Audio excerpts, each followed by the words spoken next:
Hello, everybody, and welcome to Wheel Talk, the podcast with a guy in a wheelchair and a girl in a wheelchair.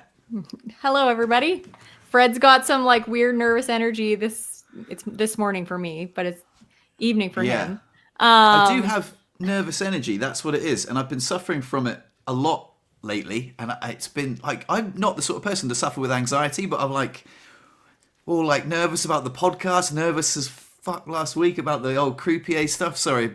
Dropped the F-bomb right at the start there, but yeah, just I don't know what's wrong with me. I'm like, I need to chill out.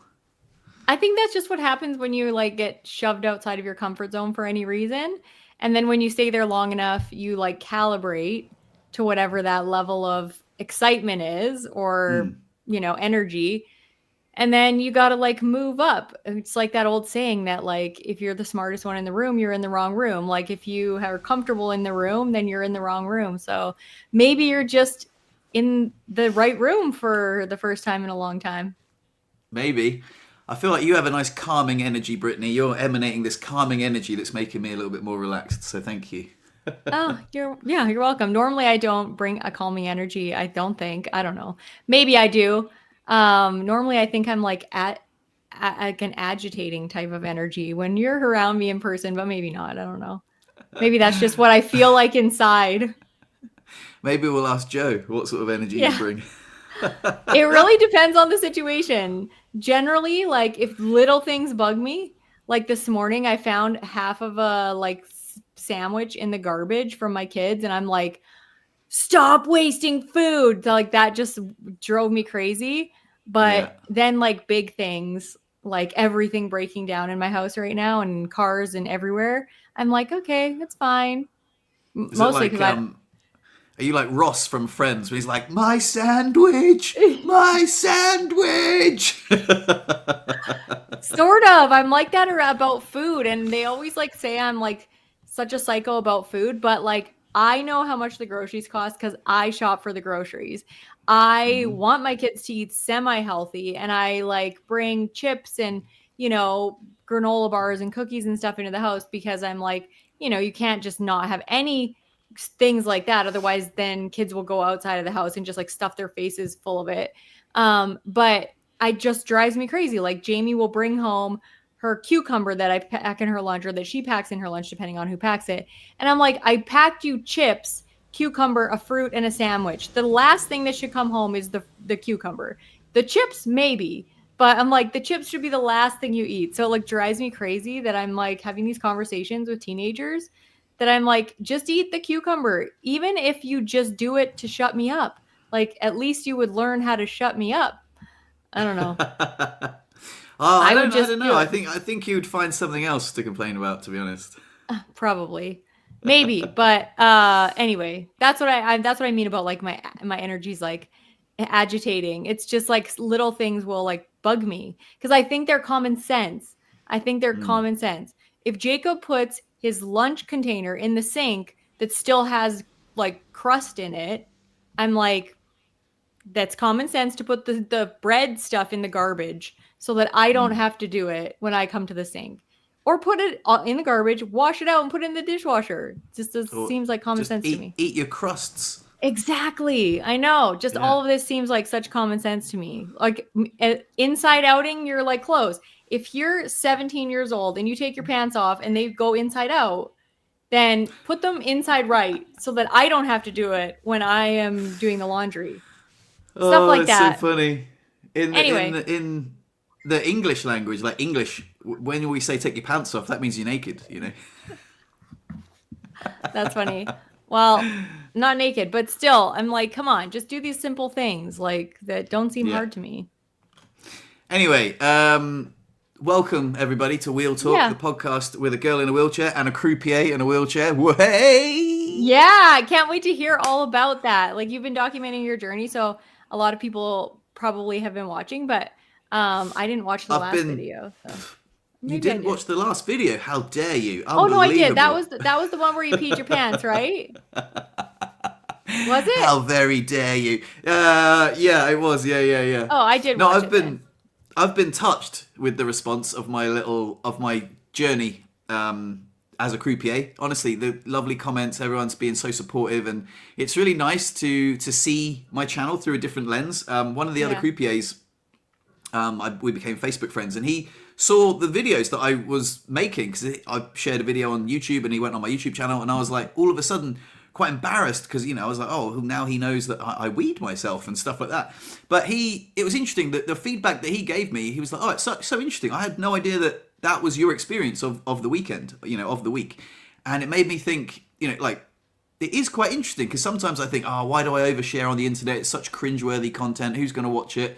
And then I thought, and I saw actually after that, also the gummy helped. I went back and rewatched like the little croupier journey, and I was like, aren't I bloody adorable? This is so lovely. No wonder people tune in and watch it. It's like quite a cool little heartwarming story of the little wheelchair guy going off, trying to get a new job and, going through his little trials and tribulations and his fears and his worries, and then, everything turns out to be fine. And yeah, it's quite a cool story. I'm sort of like falling in love with my own story. It's quite cool, actually. I think there's nothing better than a journey. I mean, you're literally crafting a story that has a beginning, a middle, and an end kind of thing, and sharing all of the ups and downs in between. And people tune in for the next part of it. And I think that is my favorite thing to watch, because like there's a couple of people that I've followed on YouTube that their content has drastically changed. But if they've given me a story of their life and I know who they are behind the scenes, which you could, like, some could say it's oversharing. But I love it because they just keep me following along for whatever adventures they're on, which is, it's hard to document because you never think that anything that you're going through is important. At least I don't, because I'm always just like, who cares? Who cares about this? And then you have to be reminded sometimes about people when they're asking, like, hey, why didn't you show this part? Or why didn't you talk about this? Or can you talk about this? And you're like, oh yeah, I guess somebody does care. But yeah, I've been enjoying the journey of the croupier. And I think it's interesting that you were embarrassed that he found out about, your incontinence and stuff like that. But in practice, I think that people are much more curious and understanding than we give them credit for. Like, nobody's going to be like, ew, I don't want to go near that guy. 100%, yeah, and I think it's the curiosity that struck me from the tone of his messages. He was like, oh no, I find you very interesting, like you're a great storyteller, what a unique perspective I'd never even considered. And I thought, oh, it is quite a bloody unique perspective, isn't it? And I remember, because me and him bonded quite a lot, and he was also another English guy, and yeah, it was nice. And I hadn't anticipated that he was gonna find my YouTube channel and watch the videos that was documenting the journey, but I was like, when he did, at first I had like a reaction of like, oh, ouch, but then I don't know, I just thought, oh, actually it's really nice. So yeah, it inspired me to continue. I'm still editing the new video, so I've got so many like bits that I've filmed throughout the week, and I want to try and shoehorn all the little bits in because it's quite an authentic journey, but at the same time I don't want the video to be half an hour long and like really boring or repetitive, so it's taken me a little while to edit it together. But what a wild roller coaster of a week, honestly. It has been so crazy. There were tears, there were mistakes, there were like bits where I felt really lonely in the hotel room. I was sending soppy voice notes to Chris. I was just like, oh, I miss home, I miss you. And there were bits where the players were quite intimidating, and I was like, felt like a real newbie, and I felt like I had an imposter syndrome that they could just see, and it was turning up my anxiety to 11. And like, I'm not even an anxious person, but I was anxious and got, my palms were sweaty. I had some guy complain about me, and I'll tell you that story as well. But like, oh my god, it was wild. But on the flip side, I had some moments of elation. I had lots of fun. I was outside my comfort zone. I felt like I was growing. The situation with Malcolm was great. He was a really great roommate. He was fine. He saved me like the big bedroom, and I had my own room, which was really nice. So there were loads of things that I worried about, and then at the end, obviously, always, when it's in the rearview mirror, you're like, oh, what was I worried about? But, like James said, yes, Fred, you worry too much. It's really hard, even though intuitively, like at the end of this, there's going to be nothing to worry about, feel the fear, do it anyway, and all of that. It's really hard to like get in that mindset and not worry about stuff. And so, yeah, for me, it was challenging, very, very challenging. but ultimately super, super fun, very nourishing and very vibrant. And, you know, I just felt like a whole spectrum of emotions, and I wouldn't have had it any other way. It was great. Yeah. I think that's the one thing I love about, and that's why I named my channel Empowered Para, is because empowerment and confidence always comes on the other side of fear and insecurity. Like there is no time ever that you become empowered or that you feel that sense of power and confidence unless you've gone through that time that you're like, I'm stupid, I'm not worthy, I can't do this. This is no, I'm done, right? And so I think that it's just one of those things that you have to go through in order to get to that feeling of power. And it's, I don't know, it's, you have to remember that next time you go through the struggle, right? That this is all worth it. But in the moment, it's shitty. It's just feels really shitty. Mate, when I was in the eye of the storm, I journaled so much. I'm so grateful for my journal. It's like, not only is it a beautiful thing to like look back on, even though the YouTube videos are really nice, they are in a way like very, very honest. They're not like Instagram highlight reels or something like that. They are very honest, but they're still a little polished. Whereas the journal, that's where the real juice is, you know, like no one's going to read this. And yeah, it's like truly how I feel. It brought up loads of feelings for me, you know, like it was crazy, but ultimately it was brilliant. I don't know where to start. Let me tell you about the story about the guy that complained about me. Yeah, Because let's that was, do it. Oh my God. So imagine me there, and I'm shuffling the cards. And this guy, also, side note, that this guy looked like someone I once knew. And I thought, oh, he looks like my friend Jack Laws. And like, what an adorable guy that was. And I had this sort of fondness for him because he had a sense of familiarity. Even though he was a complete stranger, it just bared some resemblance to a guy I once knew. And then he kept like looking at me, and I was like, oh, you know, looking at, we were looking at each other, and, you know, I was just sort of, shuffling, and then he called the floor over, right? And then he said, yeah, this dealer's not shuffling the cards properly. And I remember thinking, I definitely heard that, right? Because it was all in French. I was like, he definitely said that he's complaining about me right now, right? I'm like, I can definitely understand what he's saying. Yeah. And so he said, yeah, he's not shuffling the cards properly. And then I was like, oh, sorry, is there a problem? And he's like, I'm sorry, sir, but you are not shuffling the cards properly. And I was like, oh fuck, like I thought that's what you were saying. I was like, oh no, you like what I was, you know. He's kind of like, it's, you know, like poker players are very good at reading people. It's like he could read my like worst nightmare and was like, I'm gonna like poke that thing. And anyway, long story short, the very next hand, he goes all in. It's ace queen, pocket tens. I'm praying this guy doesn't hit. Oof, he busts out, see ya. And all the other guys at the table were like, what a dickhead. Like, I was like, what? Really? Like, maybe it's you guys that haven't been paying attention, you know? He was the one that, you know, really knows what I was doing with the cards. And they're like, there's nothing wrong with your shuffling, mate. He was fine. You know, what karma, you know, that he bust out of the game, like, just after he did that to you. And I was like, oh, well, that was reassuring. But, like, oh, my God, that was cringe, man. Utter cringe. I was like, ugh, ouch. Like, you got me right where it hurts, mate. Like, Did the floor manager guy say anything about it when he came over? Yeah, the floor manager was sound. He was like, he watched me shuffle a few times. He's like, you're fine. There's nothing wrong with your shuffling. It's fine. I was like, I didn't think there was anything wrong with my shuffling, but sometimes, you know, it's not as like fluid as like the croupiers that have been doing it for 10 years, you know, like the veterans, like, and I was like, well, yeah, I mean, it's not the best shuffling in the room, but the cards are getting mixed, right? There's that statistic, I don't know if you know, but like there's never been a pack of cards shuffled in the same way ever in the history of humanity, you know, because of the amount of different ways that you can shuffle a deck of cards. So I was like, well, you know, surely I'm shuffling them enough to mix them up. Maybe he was just annoyed that he wasn't getting very good cards. But then I gave him ace queen, so I don't know. Anyway, it was he had a problem. Whatever it was putting him off enough for him to say something. And I was like, oh man, like, talk about like hit me where it hurts, mate. That was like, yeah, you're inadequate, you're a loser. And I'm like, oh, I knew it. You have to go through the like time where you're shitty at something, because you can't get good at it unless you go through the time that you're not that great at it. Like, I'm not sure that there's any person on the planet that like comes out of the gate perfect, like, you know.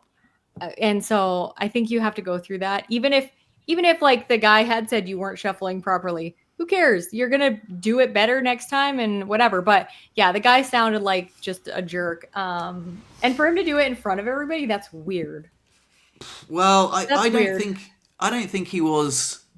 Well, I don't know. In his opinion, I wasn't. You know, and I know. Like the thing is, I know truthfully that like I wasn't like I wasn't tracking the cards. It's not like I was like super. You know, I was just like sometimes that they weren't really riffled and I don't know. It wasn't the best shuffling. But after that, you know what I mean? I was like really trying to make sure that my shuffling was on top, was on the top of my game. There was another moment as well where some guy like kind of took the piss out of me. It was really interesting. We were playing a sprint game, which is like a very, very fast form of poker. And basically this guy bets like 2,400. This guy goes all in. And then this guy says call. And he puts his chips over the line, but he's thinking that he's calling the 2,400. And I'm like, nah, mate, this guy's going all in. And now you've put your chips over the line. You are obligated to call, right? Like his all in. So you got to put all your chips in. And he was like, no, I didn't mean to do that. I didn't see. Doesn't matter, right? We're in the casino. These are the rules. But he was looking at his phone. I kept telling him to not look at his phone. This guy who's in the hand, and again, these poker players are very, very experienced, way more experienced than me. So this guy's like, oh, don't worry about it. It's fine. You just put the 2,400 in and you can just fold. And I was like, what? That doesn't sound right. And then the guy was like, okay. And then he just left the table. And I was like, oh, fuck. Like, there's definitely been a mistake here. But I was too timid. I was too scared to, like, assert my authority. I was like, oh, okay, well, we'll just let that go then. And that was a really big mistake. So after the hand, another player at the table was like, nah, that's not right, mate. This guy should have put all his chips in. And I was like, I knew it. I don't know why I shouldn't, I should have, but like I say, poker players can be intimidating. And I was just like, oh, it's not a home game. You can't do that. Like, it's a casino. I was like, no. But again, that's a mistake I'll never make again. I was like, nah, not get away with that once, mate. You got lucky. You took advantage of a new croupier, but never again. Yeah. That's in oh, I would not be able to like I have a hard time enforcing things. Although I think if you're in a setting that like makes sense to you, because I've had many of those situations where like I was a new teacher and I would let kids get away with so much stuff. I'm like, I'm going to trust them. And now I'm like, I don't trust any of you people over 13 years old.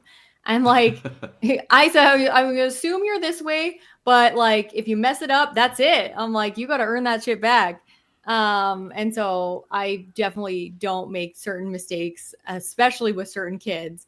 I watch them very closely to like pick up on cues about whether they are mature enough to handle freedom. But at first you don't know. And so you just want to be the nice teacher or the nice croupier or whatever it is. And then you end up kind of shooting yourself in the foot. But yeah. But I think the thing is, right, these are like minor mistakes, but I was beating myself up about it so much. And I don't know why. I don't normally have like a negative inner talk. I was just like, oh, I suck at this job. I'm not very good at it. Like all the other croupiers are way better. And I don't know why. I went through like a real roller coaster of emotions. It doesn't help being away from home, being in the, like working long hours. One of the things that I was really happy with, I finished a 13-hour shift and I was, man, my body I've survived, like sitting in the wheelchair. That's a long shift. Yeah, it was. So there was like some long, and also they said to me, oh, do you want to sign out? And I was like, no, I'm having a great time. I'll stay on. And then like 4 hours later, I was like, oh, I should have signed out. Anyway, it was good. There were things that I was really happy with, like the incontinence issues that I worked around. They were really, that helped give me peace of mind. Wait. And the other thing, like again, like I thought that my legs would get really spazzy or I'd get super uncomfortable. After that 13-hour shift, I was absolutely knackered, but I was still like buzzing on adrenaline and my body wasn't aching loads. But like when I got into bed, I was like, oh, like really relaxing. My legs were like really stiff, but I was like, well, I survived. And I don't feel as bad as I anticipated that I might do. Yeah. So there were a lot of things that I was worried about, concerned about, but overall, had a bloody great time. It was really fun. And the company, they're a great company to work for, really good. That's awesome. One of the things that like helps me or that I have learned to do because for years I would exit out of things that were extremely uncomfortable because I was like I can't handle this. And so now I tell myself if like all those negative self-talk comes up like I'm the worst croupier, they're all better than me. I tell myself even if I'm the worst croupier in the room, even if they're all better than me, I can handle it. I'll get better. This is Mm. tomorrow will be a new day, it's all part of the learning process or whatever. So no matter what it is, and I was like telling Jamie about this recently, just junior high sucks. So I'm just like, even if you have no friends, like what worst case scenario, you're alone every day, you don't have any friends, everybody makes fun of you. Even if all that stuff happens, you can handle it. And that's what you have to Mm. tell yourself. And I'm like, just think of the worst thing that could possibly ever happen and then imagine it and then tell yourself, I can handle it. And as long as you feel like you can handle stuff, it's the anxiety and the fear comes from not being able to handle stuff. And yeah, that's I've just learned that many years in a wheelchair when you go outside of your comfort zone, just leaving the house is outside of your comfort zone. So you have to tell yourself that almost daily. Like I can handle it. I can go to the Yeah. grocery store by myself and handle it. I can fall out of my wheelchair and handle it and all that stuff. So now you're just like doing it with bigger, more important things, not necessarily more important things with life, but like, you've moved up the like hierarchy of needs. Um, it's no Yeah. longer like poop and pee and getting dressed. It's yeah, like self actualization. Like, what am I going to do in this life? And I can handle whatever comes my way. The other croupiers were really helpful. Some of them especially, and one of the guys was just like, "Hey man, we're dealing cards. We're not saving lives. We're not building rockets. You know what I mean? Exactly. It's just a game.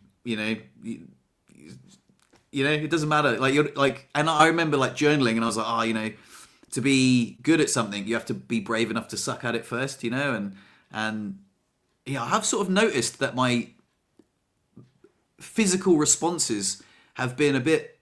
I've never really suffered from anxiety, but like when you remember when I was telling you about like doing magic gigs, I've been like, oh my god, I'm so nervous, and then like going to this training, I was really nervous and worried, and then going to the thing, I'm like, what? All of a sudden, I've like become anxious in my old age. I'm like, what? I never used to be anxious. I was like pretty chill, but yeah, for some, I've really got to like sort of ask myself, where is this anxious energy coming from? Like I'm normally really chill, but yeah, I think I've been taking myself way too seriously lately. Either that, or I think like the more we are out of things that scare us, the easier it is to get afraid. Like, I know that for me, like I would just do things like when I was like younger, like in my teens and 20s and stuff like that. And I was very nervous and insecure about my wheelchair, but I was not nervous about like my intellect or whatever. And then the more you like don't do that stuff, now I'm like terrible. I'm like, I am not smart enough to do this or all that stuff. So I think like the more you are away from certain situations, the scarier they become. Mm. And that just your body just reacts naturally to that stuff. But yeah, I don't know. I think I get more anxious as I get older too. I think that's just body chemistry. Like I think that Yeah, yeah.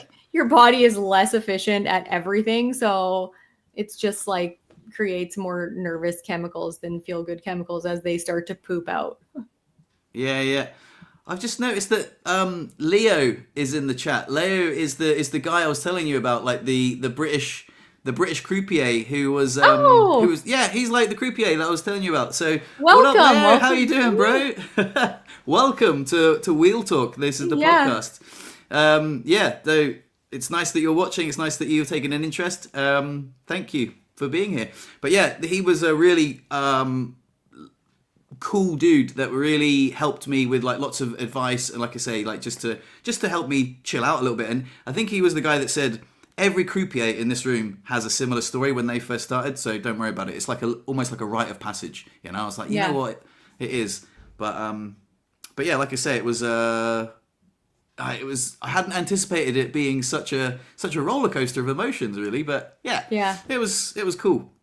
I like this comment where they talk he's like saying the floor is there to intervene when there's a mistake. That's their job. They come, explain the rule, and walk off with the responsibility of the decision. They wouldn't be there if there wasn't ever conflict at the poker table with the Yeah, dealer. That's why they're there. They're like a referee so that there's no arguing when somebody comes and they make a decision and that's the decision. yeah. So yeah. There's gonna Should be have called the mistakes. floor. But yeah, like I say, it's one of those things. Like I'll never let anyone get away with that. again. I just wanted to quickly note that Winamax, the people that that put on the poker tournament, are a really great company to work for. They all gave us like one of these cool like Bluetooth speakers and like the branded hat and everything. And I was like, oh, it's so nice. What a nice touch that was. Like on the way out, as you're signing your contract, they're all like built up into like a little pyramid. Like, oh, you know, take a speaker, take a dealer chip, take a hat. And I was like, oh, that's like really cool. Like such a cool little thing that like I felt so unnecessary, but like really like such a nice touch. You go out the door and you're like, oh, bloody hell, that's like must be worth about $150. That's like super cool. I do think little things like that are like awesome. And Joe is a manager, like my husband is a manager, for anybody that is watching newly, manager at a plastics factory. And I'm always like, you need to do little things like this for your employees, because it actually makes them feel more like they belong to something that's bigger than just like, oh, I have to go and get a paycheck. And he's like, and I'm like, come on. And I'm like, if I were a manager, I'd probably kill myself by like trying to bake everybody a birthday cake every time, and like doing like team building exercises, and like being like taking surveys about how everybody's feeling about their, you know, contribution. Joe's like, you would not do that because you'd be too busy. Yeah. But I'm like, that's my favorite part about being a teacher. Like I literally try and talk to kids about like, what'd you do on the weekend? Like how many siblings do you have? Like I know like which ones go to like are in their dads this week and their moms this week and like all that stuff. And I'm like, I'd rather know that stuff than, you know, did you study on the weekend? I'm like, they don't want to hear that from me. They want to know that I care about their sports team and if they won and all that stuff. So I don't think I could manage a staff. I don't think it would be good. Yeah, the other thing I was going to mention was that we're part of like a little group chat. Oh, that's cool. I love that. Yeah, so like there was a lot of the lads there that were part of the training. So like we're part of a big group chat, and some of them put on some really, really nice messages on the group chat saying that like, just want to say, you know, I can't, like one of the guys was like, I didn't really think that poker dealing was a very good job, you know, but since the tournament, I absolutely love it. I can see it as my new career. I just want to say amazing, like this week has changed my life. And I was like, oh, that's so cool. And I wrote a similar message just saying, yeah, thanks so much, guys. It's been so much fun. Training as a croupier, it's come into my life in such a very random way, but I'm so grateful for it, and you know, for all the experiences, and you know, we'll see you at the next tournament. And like I say, the croupiers had a really good tight little connection, you know, that was really, although like I say, I couldn't get down to the staff area, which I think was a bit like it because I hadn't been down into the staff area. I don't know what it was like how much that would have influenced me hanging out with people, but I did connect with a few croupiers, and that's all that matters really. You just got to make a few connections, and yeah, so I enjoyed it. But yeah, like I say, without being able to go down in the staff area, I didn't really know what I was missing out on, but I guess there would have been a lot of socializing down there. Yeah. Focusing on what you're missing is probably the opposite of so I think it's a good thing that you're just like, you know what, I don't know what I'm missing, probably some socializing, but not like making it bigger than it is. Because I think a lot of the time, especially as people with disabilities, we can make it a big deal what we're missing out on, and we can like put it on a pedestal kind of thing in terms of like what the experience means to the overall experience. And I think that does us a disservice. So yeah, absolutely. I guess the other thing that was worth mentioning about like missing out was like all the lads were going out. Like little Malcolm, by the way, he was really nice. I said like on the last podcast I was like quite anxious about sharing with him. He was really sound. He kept himself to himself. Like I say, my bedroom had a door, so I shut the door and sort of stayed. Yeah, I stayed in there a lot. You know, one of the things I thought about was these guys are going out and socializing like all the time. You know, and they were coming back at like 4, 5, 6 o'clock in the morning, which was wild. They were really sending it. And I'm like thinking, am I just squeezing all the juice out of this? You know, is there a part of the experience that I'm missing out on by not socializing with the guys that much? But to be honest, I was so tired at the end of the day. I just wanted to crash out, you know, and lay down on the bed. And I thought, yeah, I think, and Leo actually, really cool. He gave me some really good advice. He was like, look, some people just like to like chill out in the hotel, like have nice conversations, and some people like to, you know, shout in in people's ears, like in a loud nightclub after 5 or 6 beers, and I fall in the other camp. And I was like, yeah, me neither, man. I don't even drink alcohol. And then he was like, oh, I don't drink alcohol. I was like, hey, I feel like we're cut from the same cloth. So that was really nice, reassuring bit of feedback that was like, oh, I'm not missing out on much. I'm not in my 20s anymore. You know what I mean? Like, I don't think I would have enjoyed it, even though it's FOMO. It's Yeah. yeah. It's 100% FOMO. I still struggle with this as like a 40-year-old woman, thinking that I am not, fun if I don't drink or do drugs or do whatever. Like, not that I have like friends that do a lot of stuff. They just like smoke pot or whatever. And I'm just always the one that's like the sober, person drinking the hot tea, and everybody else is doing what they're doing. And I don't know if it's that like I need to get a different friend group or find people that are really aligned with the kinds of things that I like to do. Or I just need to like come to terms with the FOMO. But it's really hard when you see a lot of people going off and doing those things. But then when you think about like the lack of sleep, like, oh, I don't even want to be hungover, like all those things, it's not worth it to me for whatever it is that I'm missing. And I really don't like being around people that are like drunk or high when I'm not. It's so much less fun than I used to pretend it was. Now I'm just like, okay, you guys are all dumb and I'm going to leave. And they're not dumb. They're just, doing different things. And when I'm not, so it's a different experience. So I'm okay to exit out of that when I'm not having fun. Right. Yeah. I think there was a certain social aspect that I did miss out on, though. There was part of like the job which was really nice, but being not able to go to the staff area and then spending the rest of my time in the hotel room, apart from like going out and exercising, that was really nice. Like just going for a push, I was like pushing up and down the hill, I was getting my heart rate up. I took my like elastic stretchy bands and I was like working out in the park every morning, which was really nice because I would wake up and I'd journal and I'd be like, oh, I feel a bit off, something's up. And I'd go for a big workout and I'd come back, I'd have a sweat on and I'd get in the shower and I'd be like, oh, I feel loads better. And then Malcolm would still be like, ugh, like waking up, because he sent it the night before, so it was he had his experience of it. But like I say, when it comes to FOMO, you're like, oh, is my experience as much? Malcolm seems to be squeezing all the juice out of his experience, but it's just a different experience. You know what I mean? Like mine was was quite lonely, if I'm honest. Like I say, I only spoke to a few of the croupiers and spent a lot of the time in the hotel. So yeah, I think I could have done a little bit of the middle ground area. And on the last night as well, I really wanted to socialize, but it was pissing down with rain, and I was like, man, it's bad enough. I hate using my disability as an excuse, but going out in the rain really sucks. Sucks. I don't want to wheel back to the casino. I'm already here, I'm already in my gym jams. Yeah, totally. Were they partying at the casino? Yeah, on the last night, yeah, they were. So it would have been wheelchair accessible. It would have been something that I would have liked to have gone to for a bit, but I was like, shit, I've already got back to the hotel and now it's like just the heavens have opened, and I'm like, yeah, I mean, I hate to use that as an excuse, but it's a pretty good one. Yeah. Did they invite you to go, or would it have been like a thing where you're like, hey guys, I'm going to come along? Oh, they did. Because that's always like the thing that sucks. Well, it's like if people don't invite you, then you're like, okay. Yeah. It was like a big group chat and everyone was like, yeah, we're going to be here at this time. So it wasn't like, hey, Fred, come here. It's like, you're part of the group chat. You can come if you want. Oh, I see. Yeah. Yeah, that's good. Because I think then you can decide whether you go or not. And it's more on you than it is on them.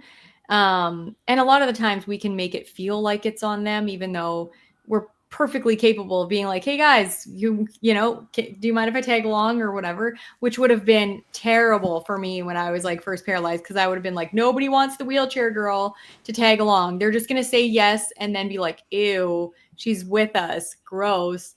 And now I'm like, I don't think that at all. I'm like, it's a little harder sometimes if somebody in a wheelchair is there, but I'm like, I get to teach them a whole lot of stuff that they're going to remember. And they're going to be like, guess what? I bumped this chick up the stairs and I did all this stuff, and they'll remember it at least for a little while. Yeah. Yeah, it was interesting because like they did one of the guys, Luca, he was one of the trainers when we're doing the training, and he said, oh, we're going to go out for some drinks. And I was like, oh, cool. Yeah, I might join you. Is it wheelchair accessible? And he was like, oh, I don't know. I think there might be some steps. And to be totally honest, I've been out so many times where there's been a few steps and it hasn't been a problem, especially when you're going out with the lads. It's no issue. But I was like, oh, there might be a few steps. Better stay in the hotel room. And I was talking myself out of things at one point, and I was like, this isn't like me. I'm normally like, sort of, I don't know. I was in a weird headspace this week. It was. I think it was a little bit out of character for me, to be honest. But I guess I was just like out of my comfort zone, and I guess sort of trying to protect myself a little bit. But yeah, I think, hindsight's always 2020. You like look back, you're like, oh, I should have done a bit more of that. I should have done that. I shouldn't have worried so much about this. And it's all clear when it's in the rearview mirror. So Totally. yeah, I'll learn from it. And the next one will be, I'll have more stories, and hopefully they'll involve, even more growth. And sometimes you don't. I mean, like when I was first teaching, I used to be like, I'm going to go to the staff room every time at lunch because I really wanted to be with the teachers. And then I realized that I'm like, I don't actually care that much. I really like hanging out with the kids. And so I'm like, if I'm in the classroom and the kids are there, I get to hang out with them because that's like the part of the job that I really like. And every once in a while, I'll like go to the staff room or whatever. But I realized that I didn't really care that much, but you have to do it in order to know whether you like it or not, right? So if you go socialize and you might be like, I really didn't like that. And whatever they're doing isn't actually like benefiting me or enriching my experience in the way that I wanted to.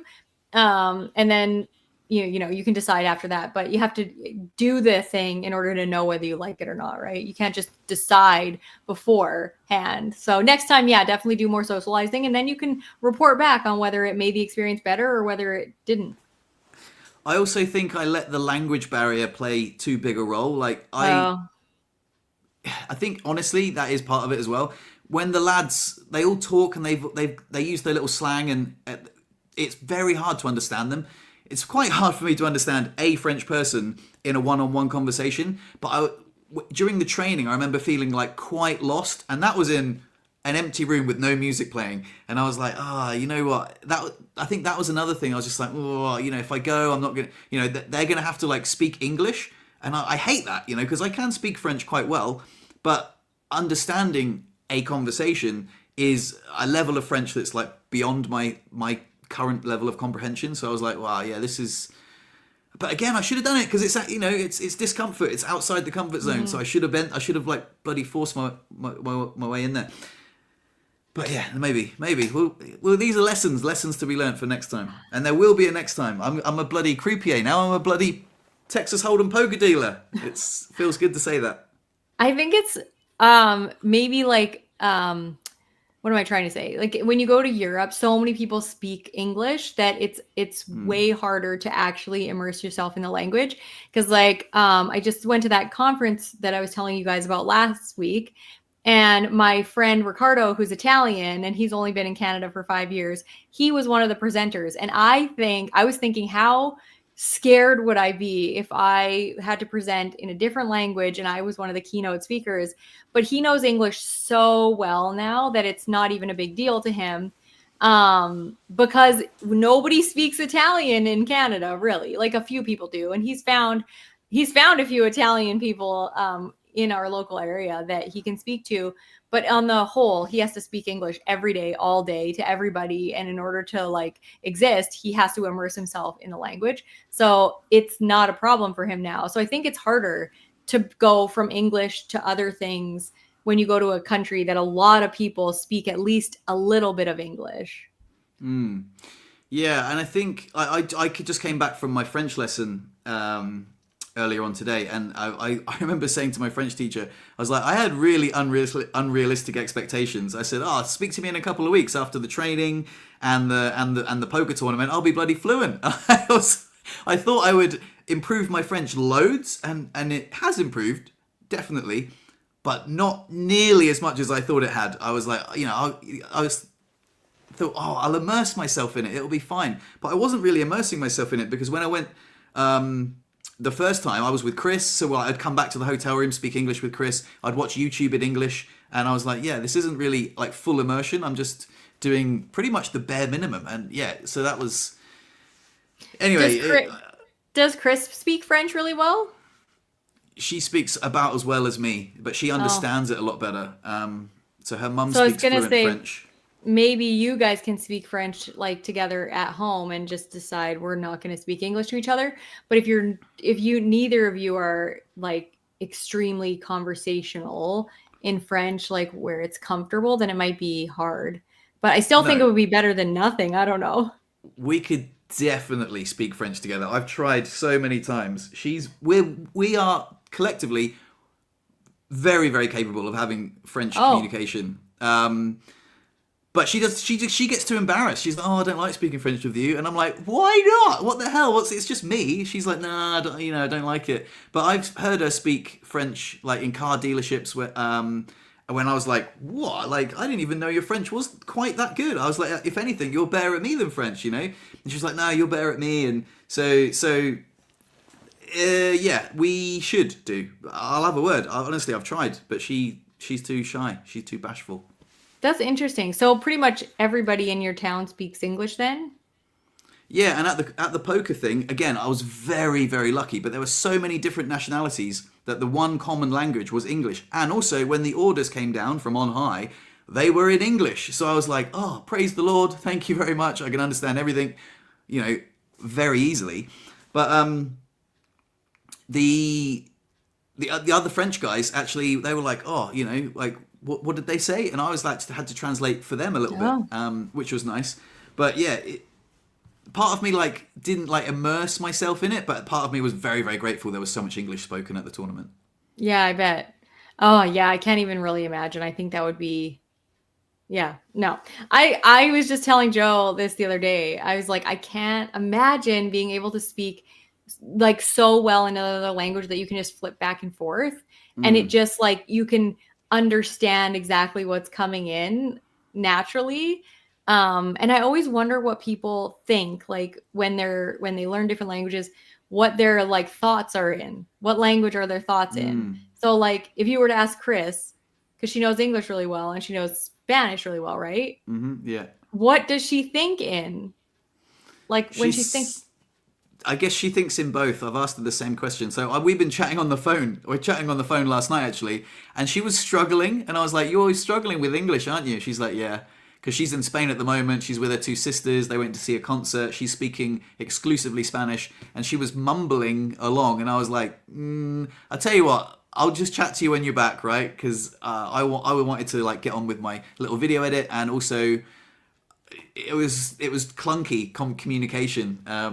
So yeah. that is really funny. Not that I've like heard her speak a lot, but like on your videos, she sounds like she's very, very good at English. Oh, she's So amazing at English. She's brilliant. She said that she's got a lot more eloquence since she's been with me, which is nice. But she says that I use big words, so which she picks up on. So that's nice. I think that's the hardest part of any language is the filler words and also the like eloquent or elaborate words that you wouldn't just normally use in a sentence.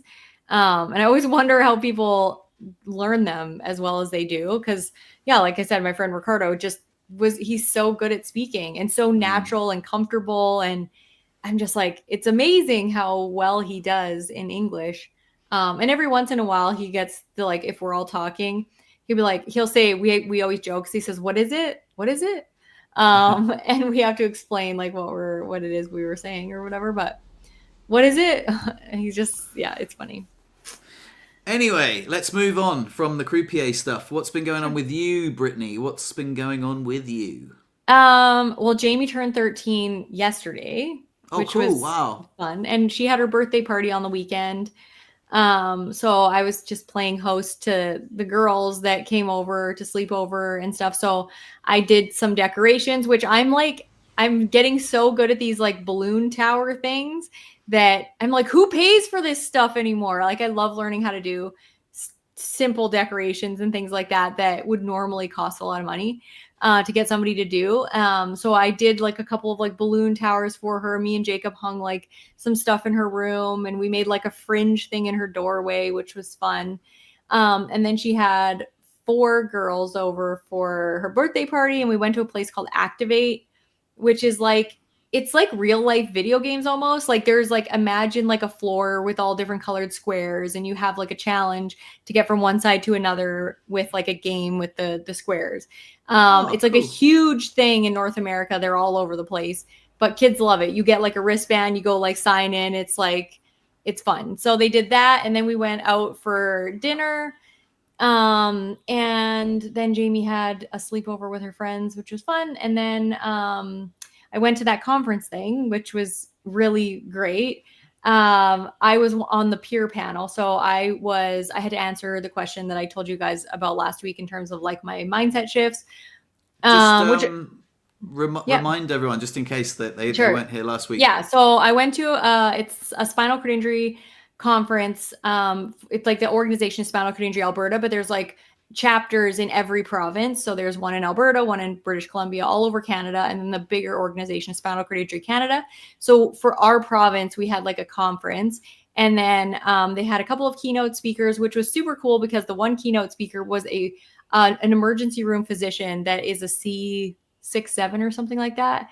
He's in a wheelchair, which I thought was so cool. He was paralyzed after he was a doctor already, but he still went back to being an emergency room physician because he said they were all like trying to get him to be like a radiologist, like that just reads the like x-rays and stuff and does the reports. And he's like, no, I don't want to do that. So he went back to being an emergency room physician, which I was like, I didn't get a chance to ask him a lot about it because I was like, how do you, like, if you needed to start an IV or do something like with your hands, how do you do that? But his talk was on like how to keep your brain healthy, essentially, in terms of like doing like cognitively challenging exercises. So he was talking about like deep reading, and it was really interesting. So he was fun. Then Ricardo was the other keynote speaker, who is one of my friends that was on the show Push, and he is a professional piano player, and he like performs, and he created a pedal that you can use with a pedal thing that pushes the pedal with your mouth, which he's now like manufacturing. Amazing. So if anybody's interested in playing the piano and using the pedal, it's called Resonance. His website is just resonance.ca or .com. Just like the music word resonance. But it's a very cool thing that he developed because he wanted to be able to play the piano professionally again. And he doesn't just like, he's never that person that just sits around and is like, oh, this doesn't exist, I'm not gonna do it. It's crazy. So he was the speaker, and it was great. And then, I got to be on the peer panel with another Brian, who I have now recruited as a second backup in case we can't get somebody else to be on the podcast. And I'm like, there's so many Brians in wheelchairs. It's so fun. And he's like a data analyst or something. So he's funny and really compliments my personality. So I thought that was awesome. But it was great. It was fun. And then at the end of the conference, I was outside like leaving, and one of the people that was at the conference, he goes, "You are so much better in real life than you are on YouTube." And I was like, "Oh my God, you watch my YouTube channel?" And he was like, "Yeah, I've watched every video." He's like, "You're awesome." And he's like, "But you are so much better in person." And I was like, "Oh my God, that made me feel so good." And so it was great. Yeah, he was really fun. And he was like this old guy that was a firefighter. And then he was retired, and he was on a ladder doing like clipping his like trees branches with like a very long thing. And he fell and accidentally clipped the like power lines with his things, and he got electrocuted and got paralyzed from that. I was like, oh my God. He was really funny and upbeat, and he's like probably like in his late 70s, but this is like why I always think like it's all about attitude, because he was funny and lighthearted, and he's like, it sucks. I mean, I would rather not be paralyzed, but he's like, who can say that they were paralyzed by being a firefighter and having taken so many of these calls before, people that are like, what a dummy, who would clip the power lines? And then he's like, then I fell and clipped the power lines. So now I know like not everybody does it on purpose, but so he was really fun. So yeah, I had a great time. Wow. And I got to stay in this like fancy hotel room. It was just for me, but there was like a sectional couch in it, and like a kitchen, and like an entryway with like a closet, and the bathroom was massive. And I was just like, wow, this hotel room must have cost so much money. And it was like just for me. But Yeah. yeah. I had a similar experience when I showed Chris the hotel room. She was like, "Oh, if we'd have," because like during the training, she went home halfway through the week. She was like, "If the hotel room had looked like that, I would have stayed." And I was like, "Yeah, it is a nice hotel." Yeah. I know. It's like, yeah, I'm so surprised every once in a while. And I'm like, so I shouldn't think this, but like the disability organization that put this on, the hotel room was so nice. And I'm like, why are you paying so much money for us to stay in this hotel room? Because you could be putting that money to better use somewhere else. Do you know what I mean? I just thought like some of the things that they spend money on in the charitable sort of organization world just blows my mind because I think it's a little bit silly. But we also sold T-shirts. Remember, I showed you the T-shirt designs. Yeah, did you sell them? We sold like at least half of them, which was fun. Nice. And yeah, people were really, really into the shirts. So yeah, we're gonna sell the rest of them at some events that are coming up locally. But that was pretty fun. I loved that. Check Even you though out. I kept like disappearing, and Bean, my friend who was the other one that would like got the shirts with me, she stayed at the table like the whole time because I'm like such a social person. I'm like, oh my god, I forget I have a table. I better go back there. And then she would be there, and I'm like, oh my god, I suck so bad. She's like, it's fine, go. Oh, that's So yeah, amazing. it was fun. Yeah, That's so cool. yeah. So like those are like the good things that are going on. I don't really have anything bad going on in my life. There's just a lot of stressful things going on in my life that I'm Do like, you? why is everything breaking down? I have a question. Are you going to Yeah. make a video about your trip to the conference? Did you get any footage or anything like that? I did get footage. And you know what? The reason that I took all the footage that I did is because you are documenting your journey doing this. And I'm like, I have way overcomplicated my videos that, and I've been doing the YouTube thing for so long, like you say, that I like just am like, nobody cares about this anymore. Hmm. But when I went to Disneyland, somebody was like, why don't you show how you do the transfers in the hotel? Like, that is what I want to see in a travel video. And so now I'm like, I showed how I transferred onto the toilet, onto the bed, like all the things. I showed the different height difference. And even though that's not like the main part of the video, I was just like, hey, I'm in a different city all by myself. And I wish I had one of those like 360 cameras or whatever to show like how I get my bags to the hotel from the car. And this place I parked in the wrong area. So it's like underground parking. It's like a super busy city. So I had to circle around 3 times because I missed the parkade. Then I go down into the parkade, and there's like, it's like apartment buildings and hotels and restaurants and like all these things that go up from the parkade. I parked in the wrong spot. I go up into like apartment buildings, which I thought was the hotel. I'm like, where is the office? I'm so confused. And there's like 3 people just lounging on the couch there. And I'm like, I'm so confused. I don't know where to go. None of them helped. They were all just like, No I way. don't care. That lady can figure her own shit out. So I finally found the office of the apartment building. I went in there. I'm like, is this the hotel? I'm so confused. And she's like, no, that's across the, like, there's like a valet parking area. And she's like, that's across the valet parking. And I was like, oh, okay. So she like walked me over there. So she was really nice. And then I got in there, and yeah, they're just, yeah, I hate big cities like that because there's just way too many cars. There's like, the parking is congested. There's just, ugh. And I like going there for a visit, but I would never want to live there. I'm just like, oh my God, it's so crazy. Just like homeless people everywhere, which makes me sad. They're all just outside the hotel, and I'm just like, oh, it's sad. But anyway, I got in the hotel room and it was fine. And the conference was great. Yeah. Nice. That sounds really cool. Yeah. Yeah, I'm glad you're going to make a little video about it. It's nice to document the journey. Yeah, it sounds cool. Yeah. I have so many videos that are like in queue to be edited, and I just haven't done any of it, which is terrible. But I will, because it really doesn't take that long when I start editing something, unless it's like a vlog or something. Then sometimes it takes a really long time. But the thing that takes me even longer is when I keep the footage backlogged and then I forget what I filmed. That's the worst. Like, it's so much easier to edit stuff that you filmed, how it's organized. And I also have stopped bringing my camera so many places and just using my phone because another like barrier for me to film stuff. But I have like an acreage update to show you guys all the acreage, like what's happened in the last 3 years, maybe even 4 years. I don't know if we've had the acreage for 4 years. 3 years with the acreage. I have this one where I went to the conference. What else? I have a couple other things that I have to edit, but I'll get to it this week, hopefully. Today I'm like busy because I have a meeting right after. Somebody was asking, where did it go? Oh, you have a meeting right after? I have a meeting, well, at 12:30, so not right after. But so Ben's asking, are you still planning on doing that e-learning resource for your project? I am.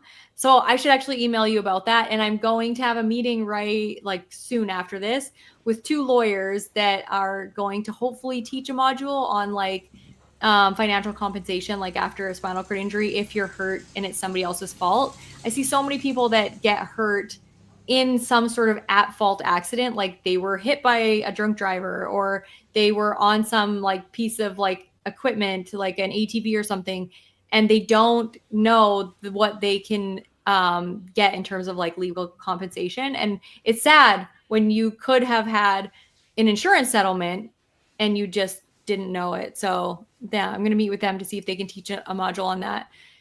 Nice. Yeah. And then after that, I have to go teach a class at the local rehab hospital. And then I have to go back to the rehab hospital because I'm on like a committee of like patients and family that like gives feedback and does consultations and stuff for the hospital. Nice. So I have like a bunch of rehab stuff to do today. That sounds cool. There's loads of interest in the comments section about the t-shirts. So I should actually put that in there. So I did make my merch shop. I just have my like new merch shop that I made it live. So I'll put that in the comments. Just give me 1 second. And you're a proper YouTuber now. I'm a proper YouTuber now. Slanging merch. I've always had merch, but it's not like this one is like a better website I found. So just give me like 1 second, or maybe I'll pin it in the comments after, just so that I'm not like sitting here silently while you guys are on live. I'll pin it in the comments to this video. All right, cool. Well, seeing as we're like near the end, do you want to see a magic trick? Yes, I do. Good, because I have a new magic trick, and it's pretty crazy. I don't even know how it works myself. It's like a self-working magic trick.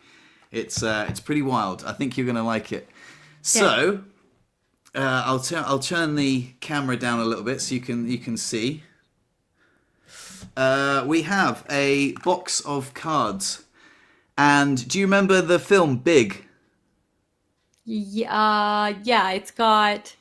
I can't remember who's Tom in it, Hanks. Yeah, Tom Hanks. Yeah. And he has this fellow called Zoltar. Don't remember that, but no, it's the guy he asks, and that's how he gets big. Oh, okay. So this is Zoltar. Okay. And he has something to ask you. He wants you to think of a card. Okay, think of a card. Not the Joker. Okay, I got it. 4 of spades. The 4 of spades. Yeah. Are you sure? Would you like to change your mind? No. Okay. No. I don't want to change my mind. Are you ready? Watch carefully. Yeah. Okay, so we have all the cards here. We're going to try and find... Oh, there it is, right there. The 4 of spades. Okay? That's the and 4 look, of there's clubs. your card. That's do you want the 4 of... You're absolutely spades, right. The 4 of spades. Cool, that tells you how bad I was at a croupier. The 4 of spades. Okay, so there's your card. The 4 of spades. Okay, and we're going to pop that down. So I just want to keep that in the shot so you know I'm not cheating. Yeah. Okay, the 4 of spades is right there. Now, look, check this out. So yeah, what we're going to do is we can see all the cards have red backs. Yeah. But Zoltar knew that you were going to choose the 4. No. And that's why he left his mark. What? On your card. Wow. And you even like flubbed up at the beginning and it's still blue. What? Wow. That's amazing. I don't know how you do that. That was a Me good neither. I one. don't know how that trick works either. It's pretty cool, right? That is cool. I love that. Good job. You're like a true magician now. That's crazy. I don't know how you do that. Me And you neither. even flubbed I it don't up know at the how it beginning. works. I don't even know how it works either, you know? I thought it Uh-huh. was the four of clubs, then it was the four of spades. That's crazy. That was a good one. Good job, my friend. Thank you. Let's see if there's anything in the comments that we're missing. Yeah, Um, before we head out, if there are any yeah. questions you want to ask, um, Oh, accessible hotel room. croupier You, and sorry. magician. Croupier and magician. Guilty! You're like double whammy. Oh, Hang sorry, on. sorry. Go on, you go. Accessible hotel room, Britt. I am unsure if it was an accessible hotel room. There was a grab bar in the shower, but it was a tub. There was no way to shower or anything. And there was a grab bar beside the toilet. The toilet was wheelchair height, but the bed was too high. And there wasn't a button on the door. And all the other accessible hotel rooms had like a wheelchair accessible button. So mine did not have that. I do believe that the hotel rooms in this hotel just all had grab bars and stuff. So I don't think it was technically an accessible room, but it was massive. And I think it would have counted as an accessible room for a lot of people because it was great, other than the bed height, not really having a shower chair to have a bath or whatever. And then you couldn't roll under the sink, but none of that really matters to me. Also, everything in the kitchen was too high. Like the microwave was way too high. All the dishes, I could never reach any of that stuff. So I'm going to say no, but there was some accessibility features in it, so I'm unsure. On that note, the hotel room had like a wheel-in shower, and I was like, "What do you expect me to have a shower in my wheelchair?" There was no like seat, so I got a seat from the kitchen area, and I just dragged it into the shower, which was fine. It worked completely Yeah. fine, but it was interesting because it had like a bit of a spongy bit on the seat. And it had also like a little hole, like a little cigarette burn hole, like here. So like after the shower, I was like, No, what? I was doing this, and it was squirting up like this, like boo. That's what I always wonder about those wheel-in showers that don't have a shower chair in them. I'm like, we don't shower in our wheelchairs. Like Yeah. that's not a thing. So I don't really understand why wheel-in showers are even really like, other than that you can get up close to your shower chair, but like a bath bench goes like straddles the tub, so you can get close to it anyway. So I don't really understand wheel-in showers at all because they don't make sense to me. They just are like a way for water to potentially get outside of the shower. And unless you're in a wet room, which, lots of places in Europe, it is a wet room where there's just a Mm. drain and it doesn't matter where the water goes. That's fine, but that's not what it's like here in Canada most of the time. Like there's a shower part and they try and taper it down to the shower drain, but a lot of the times they don't do a very good job. And then a lot of the times where the shower chair is, you have to wheel into the shower and then you can't push your wheelchair outside of the shower because it's so big. So you're kind of showering Mm. with your wheelchair beside. It's weird. So yeah, Mm. I'm not a fan of wheel-in showers. I would never have one in my house ever. Yeah. They just don't work for me. So Doesn't yeah. work for me. But well, it did work for me because, like I say, I put the chair in there. But I did feel kind of bad because every time I would have a shower, I would like leave the chair on its side, and because of the spongy bit, it would like wee out Yeah. of the little hole that was in it. But then when I left, I was like, that's really not that dry. So I hope that like the next person that comes in doesn't like sit on it and squelch. Yeah. But yeah. Another comment from Jay. Thank you, Jay, for informing me.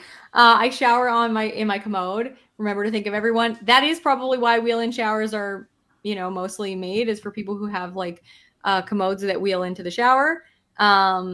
Except if the commode doesn't have isn't self-propelling. But if you're a quadriplegic, then it doesn't really matter whether the commode is self-propelling. Likely you're having help getting into the shower anyway, and somebody can just push you into a waterproof commode into the shower. But yeah, thanks for pointing that out, because sometimes I don't think, because it's my disability and my experience of the world, is shaped by what I need, and I sometimes have a hard time remembering what other people need just because I don't see it. Oh, I don't really yeah. see it. Sorry, I had to Google what a wheeled commode was. Now, I remember using one of those in rehab. Ah, yeah. And like, I know what you mean about the whole, it's not like a self-propelled one. It's got the little four wheels on it. And I remember being in rehab, and I remember going for a shower and then going for a poo, and then like they didn't have my wheelchair, so I was doing this around the shower, like grabbing onto the doors and trying to like push my way back to my wheelchair. Oh god, yeah, that was a lifetime ago. I haven't seen one of those chairs in ages. Yeah, I forgot that people use those. Yeah, that would have been, Yeah. I guess, handy for some people. I guess, well, for me, I just made it work. But yeah. Yeah. I think everybody just gets used to what they have when they're first paralyzed too. I mean, like I didn't have a wheel-in shower at my parents' house. I had a shower that had a shower chair in it that I could get fairly close to.